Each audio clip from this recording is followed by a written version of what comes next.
And welcome to the David Tomsic Show, fighting tyranny one day at a time. I'm glad you can join me. This is an important video today. We're going to be discussing civil war in America. Can it happen? Will it happen? And why will it happen? Now, I'm no expert on this topic, and believe me, you can find plenty of people on YouTube that have talked about civil war. Many of them are prepper channels that sell stuff. But we have not had a civil war, even though many people have predicted one. And just because we do have a divided country doesn't necessarily mean you will slide into a civil war. But again, I'm no expert, so I kind of looked around and I studied people who talk about this, who have studied this themselves around the world. And there are plenty, and they all have similar beliefs and similar theories. I found a lady that you're going to hear some excerpts from her book. Her name is Professor Barbara F. Walter, and her book is entitled How Civil Wars Start. So again, please make sure you watch this video to the end. Like, subscribe, and share the video. Again, it's important, and I thank you for your attention. Now, Walter studied the seeds of war in countries around the world and found that there are warning signs that can predict whether or not a country can slide into civil war. Her studies found which countries were most likely to experience political instability and political violence. Walter believes that here in the U.S., those warning signs have been flashing since 2008. Now, for those of you that don't remember or don't know, 2008 was the great housing market crash, and pretty much one of the worst crashes since the Depression.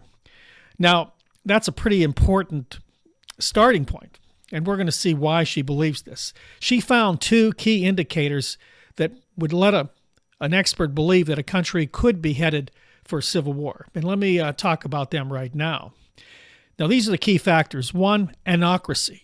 I never heard of the word anocracy before. I never did. This is a term designating a weakened democracy that contains element of an autocracy.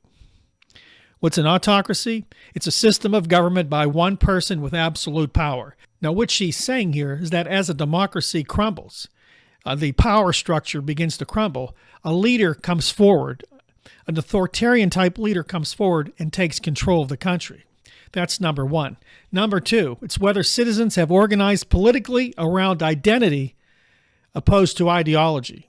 Now, I've talked a lot about ideology in my videos. There are ideologies at play here, but what she's saying here is that people are more worried about identity politics. And this means they make political choices on factors like race, ethnicity, and religion. Okay, wow. Does that sound familiar? And I think those folks that follow me know that I've been, as a Christian, preaching this factor, that we've created a political movement based on religion. It's frightening that that would happen because if you notice, we're losing our freedoms right now. I've talked about that as well. Now, Walter's research found that both of these predictive indicators have been rapidly emerging in the United States over recent years. She writes that Donald Trump embraced identity politics explicitly and with gusto. Now, let's be honest, he has done that. He has really focused on white evangelicals. He has focused on white people in general. He has focused on right-wing believers. So, yes, he has pretty much picked sides here. She went on to say that no Republican president in the past 50 years has ever pursued such an openly racist platform or championed white evangelical Americans at the expense of everyone else. I, again, have talked about this in many of my videos. Now, she goes on to say that no one took any of this seriously until January 6, 2021. Well, does anybody remember what that was? That was the great day of the insurgency in Washington, D.C. And she tells us that Trump told his supporters to, quote, fight like hell, and they would follow through with sharpened flagpoles and stun guns. Interestingly enough here, most were white, most were men. Walter believes that this was a grim outcome of the most divisive election in history, and yet it feels as though an even bigger powder keg has been building ever since. This is true, because if you think about this, right now, many of the people on the right are still in their euphoric stage. Trump is president. They have a little bit of a gain in Congress. They have a little margin there, and he's putting forth executive order after executive order. Now, on the downside of that, He just lost an election here in Pennsylvania that the Republicans should have won or normally would have won. They lost in Wisconsin and barely won in Florida, these House and Senate seats that were up for grabs. We're seeing more and more people that voted for Donald Trump are turning away from him. This is bad news because, as I mentioned yesterday, the elections of 2026 are going to be very important. Who controls the House and Senate? And that could go and turn towards the Democrats, leaving Trump without support from Congress, which means he'll have to do more executive orders, which could add to the issues at hand. She went on to say that civil wars are not started by the groups people would expect, the poor and the marginalized. Instead, it will be the groups that were once politically dominant and now in decline. Interestingly enough, today, the United States is undergoing a major demographic shift, transitioning from a majority white Christian nation to a majority non-white population. This is expected to peak in 2045. The shift means that those who no longer have a majority of the vote will lose political power. Now, let me comment here. What you see Donald Trump doing is purging the non-white people from this country. He knows, like everybody else, that this is going to happen, that we are a diverse country, and people that aren't white will continue to grow as the white population shrinks, and it is shrinking. There are less white babies born today than there were 25 years ago. We know this. So he's trying to stop it. He's trying to stop it before it happens. Now, I'm not sure he can. At the rate he's deporting people, he probably will never reach the goals he intended to reach, which is 10 million. It's never going to happen. We've talked about this on this show as well. So we see the battle lines drawn. We see where the matchstick can be lit and thrown on that powder keg Barbara Walter was talking about. So you might ask, how will this civil war be fought? According to Walter, a new American civil war will be a war of insurgency fought by militias using guerrilla tactics, including terrorism. These groups won't engage directly with the military, but target civilian targets, mostly black churches, synagogues, and federal judges deemed hostile. We see that today, friends. She went on to say, when these groups begin to lose privilege and power, they will not let go without a fight. Donald Trump won the election here by less than 50% of the vote. Now, of course, many people tell me, well, he won by a landslide. Of course, they're looking at the Electoral College vote. That's not real. The number of votes he won by is less than 50%. Everything else was Donald Trump trying to create a mandate out of thin air, a mandate he doesn't have.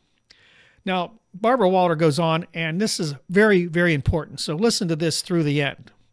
She writes, no one wants to believe that their beloved democracy is in decline or headed toward war. The decay is often so incremental that people often fail to notice or understand even as they experience it. If you were an analyst in a foreign country looking at the events in America, the same way you would look at events in Ukraine, the Ivory Coast, or Venezuela, you would go down a checklist, assessing each of the conditions that make up a civil war. And what you would find is that the United States, as a democracy founded more than 2 centuries ago, has entered very dangerous territory. The U.S. is now an autocracy for the first time in 2 centuries. The question is whether American voters can persuade their leaders that democracy works, and whether their leaders will choose to reinstate its guardrails. Well, we'll see if this happens. Right now, it looks like there are no guardrails for Donald Trump. His great white coalition still controls a lot of the country's opinions, a lot of the news agencies' opinions. A lot of things written are from right-wing people. Fox News, Epoch News, Newsmax. The people that listen to these news agencies believe everything's fine. Unfortunately, it's not. We've seen in 5 months a decay of America, a decay of American democracy. Our leadership in the world is now a joke. We're at war financially with countries all around the world. Our own nation is suffering high inflation. Layoffs are continuing and rising. GDP was now placed at minus 3.8% here in the first quarter. That's not good, people. So where do we go from here?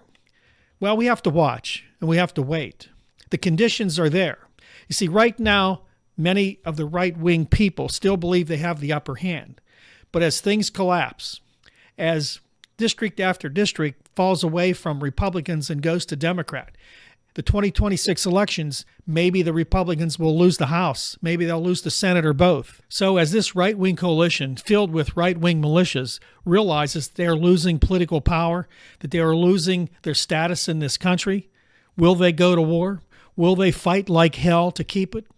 So if you thought January 6th was bad when they attacked the Capitol with sharpened flagpoles and stun guns, the next step would be with weapons. So the question is whether these people will be willing to take the next step.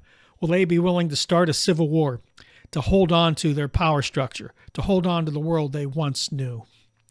That's all the time I have. God bless you. Like, subscribe, and share this video. Don't forget to go over to our sister channel, Nights Around the Fire. It's a great video there with me and Ashley Hamilton. I've got a link in the description box. God bless you, and I'll see you next time right here on The David Tomsic Show.